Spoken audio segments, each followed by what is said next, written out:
Good morning, students. This is Mr. Deepak Kumar Ravi.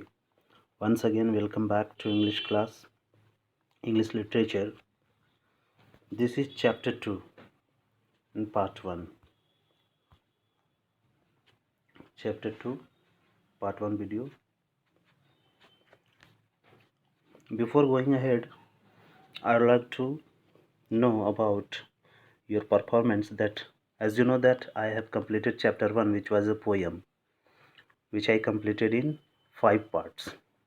In last part, in part 5, I have done the question answer explanation as well as I have uploaded a PDF file in description box, PDF file of question answer. So from there you can note it down in your copy. Okay. So today we are going to start chapter 2. So name of the chapter is where ignorance is a curse. Curse means अभिशाप. Ignorance means जहाँ हम लोग किसी चीज़ को ignore करना start कर देते हैं, इग्नोर करते हैं किसी चीज़ को, तो वहीं हमारे लिए वो क्या बन जाता है, श्राप बन जाता है. Okay, thus let's start with introduction.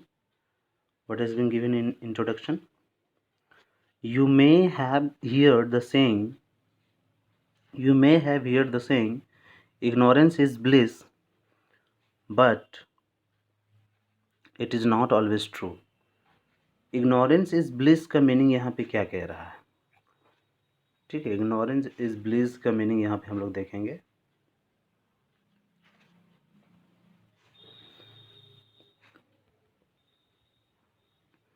Bliss, ignorance is bliss मतलब जब हम लोग किसी चीज़ के बारे में, किसी प्रॉब्लम्स के बारे में जब हम लोग नहीं जानते हैं तो उसके बारे में हम लोग टेंशन भी नहीं लेते हैं.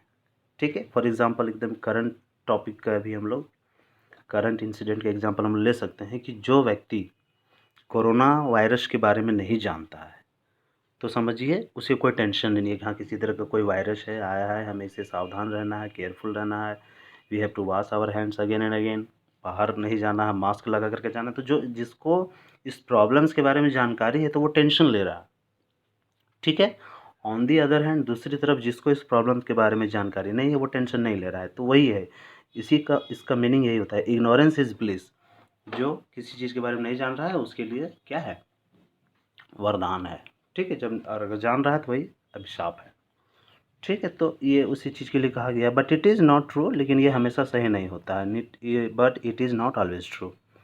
ठीक है, the following story of Japan, ये जापान की कहानी है, reflect the ignorance of the villagers. ये क्या रिफ्लेक्ट करता है, इग्नोरेंस ऑफ द विलेजर्स को रिफ्लेक्ट करता है.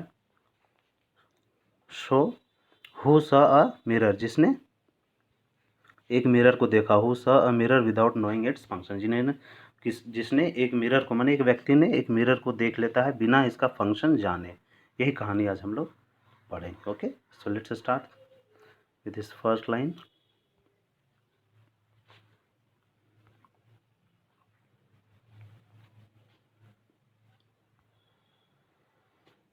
इन ओल्डन डेज, पुराने समय में, there was a small remote village, small छोटा सा रिमोट इंटीरियर एरिया में बसा हुआ. ठीक है, इंटीरियर एक दिया एकदम अंदर गांव में विलेज बसा हुआ था, इंटीरियर एरिया में, शहर से बहुत दूर. और उस गांव का नाम था बोकुस्की. कहाँ था, जापान में. क्लियर है, बोकुस्की was the name of the village in Japan. Next है, the villages were simple. Villagers were simple. Villagers जो थे, वहाँ के लोग जो थे बहुत ही सिंपल थे, साधारण यानी इनोसेंट, निर्दोष थे. ठीक है, एजुकेशन. नेक्स्ट है, education and modernity had not reached there. Education जो है वहाँ नहीं पहुँचा था, एजुकेशन उस गांव में, और मॉडर्निटी यानी नए ज़माने के नए ख्यालात के लोग वहाँ नहीं थे, वहाँ नहीं पहुँचा था there. And people lived happy and innocent life. लेकिन फिर भी वहाँ लोग हैप्पीली रह रहे थे और इनोसेंट लाइफ जी रहे थे. ठीक है, नेक्स्ट पैराग्राफ है, वन डे, एक दिन. कहानी यहीं से स्टार्ट होती है. वन डे, एक दिन, अ चाइनीज सेलर, एक चाइनीज सेलर जो है, a Chinese sailor came to this village, एक चाइनीज ट्रेवलर उस गांव में आता है। एंड ही लेफ्ट, उसने छोड़ दिया, his mirror under the tree, एक पेड़ के नीचे वो अपना आईना छोड़ देता है, रख देता है। वेयर, जहाँ he had passed a scorching day, वहाँ एक बहुत ही गर्मी, स्corching मतलब हॉट डे, गर्मी का दिन था, गर्मी का मौसम था, तो इसीलिए वो वहाँ उसे रख देता है और वहाँ शायद रेस्ट करता है। ठीक है। Nobody in the village had ever seen a mirror, उस गांव में कभी भी कोई मिरर को नहीं देखा था। Nobody in the village had ever seen a mirror, कभी भी। अ यंग फार्मर, तभी अचानक अ यंग फार्मर, एक यंग किसान, नेम्ड मिक्की, उसका नाम मिक्की था। ठीक है। पिक्ड अप, क्या कर दिया वो, पिक्ड अप, उसको उठा लेता है। ठीक है। नेम्ड मिक्की, पिक्ड अप, उसे उठाया, picked up the mirror while returning from the fields, खेत से जब वो काम करके लौट रहा था वापस, देन उसे वो उठा लिया। एज ही सॉ, जैसे ही उसने देखा, his face in the mirror, mirror में जैसे ही अपना चेहरा देखता है, he felt very happy, he felt very happy and thought this must be picture of my dead father, और वो ये सोचता है कि ये ज़रूर, ये जो पिक्चर आईने में दिख रहा है, ये पिक्चर ज़रूर मेरे पिता का होगा, क्योंकि वो उस आईना का फंक्शन ये था कि देखने के बाद वो ओल्ड एज दिखाता था, उसका बुढ़ापा उसका दिखाता था, वो आईना में ये खूबी था, ये फंक्शन था। तो जैसे ही वो व्यक्ति उसमें देखता है तो क्या सोचता है, this must be the picture, this must be the picture of my dead father. Okay. आगे है ऑल दो, तो भी, क्योंकि ऑल दो, भले ही उसके पिताजी, ही इज़ डेड, चूँकि उसके पिता डेड है, वो ऐसा सोचता है, डेथ कर चुके हैं, but he still loves me, और मेरे पिता मुझसे अभी भी बहुत प्यार करते हैं। सो ही हैज़ ड्रॉप्ड, इसीलिए उन्होंने मेरे लिए ये भेजा है, dropped his picture under this tree, इस पेड़ के नीचे, फॉर मी, मेरे लिए। वो फार्मर सोचता है, कौन, मिक्की। ठीक है। जब वो खेत से काम करके लौट रहा था, आई विल ऑलवेज, तब वो क्या बोलता है, I will always keep it with me, इससे मैं हमेशा अपने साथ रखूँगा, because this is the sign of my father, ये मेरे पिताजी की निशानी है, मेरे पिता ने मुझे भेजा है, क्योंकि मेरे पिताजी मुझसे बहुत प्यार करते हैं। ओके। नेक्स्ट पैराग्राफ है,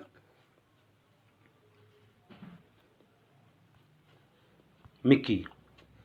Mickey did not even tell his wife about his father's pictures but every morning. ठीक है।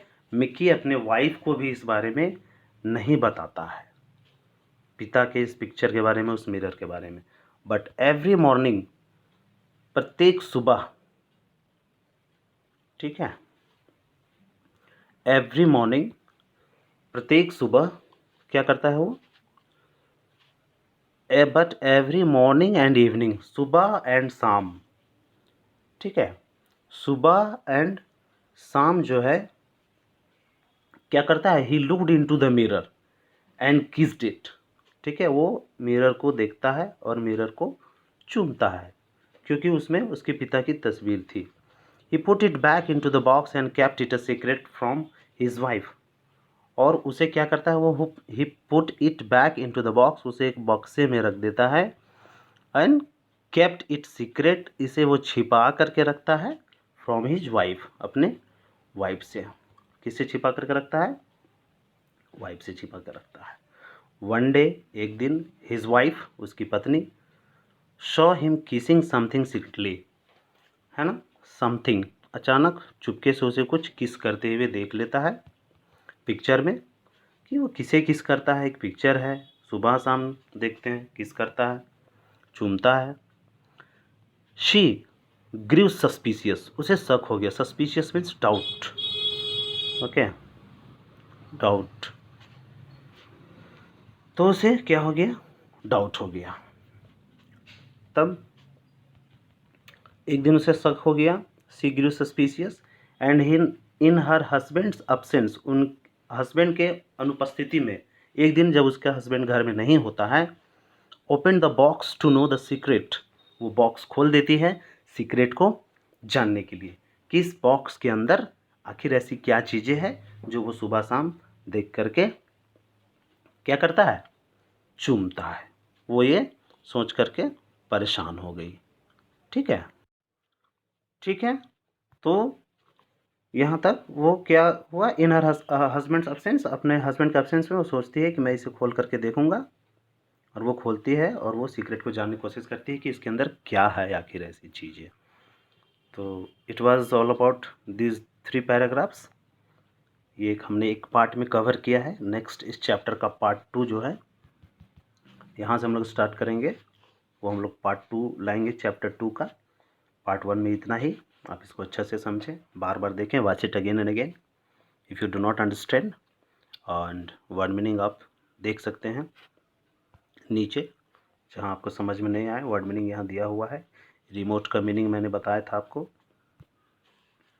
रिमोट का meaning situated from the many far, from the main centres of the population, है ना, city से एकदम बहुत अंदर।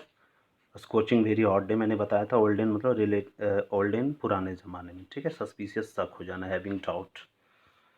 तो ये था पार्ट 2, हम लोग नेक्स्ट वीडियो में देखेंगे। Okay, so till then keep watching, keep studying. Thank you, have a nice day, good bye.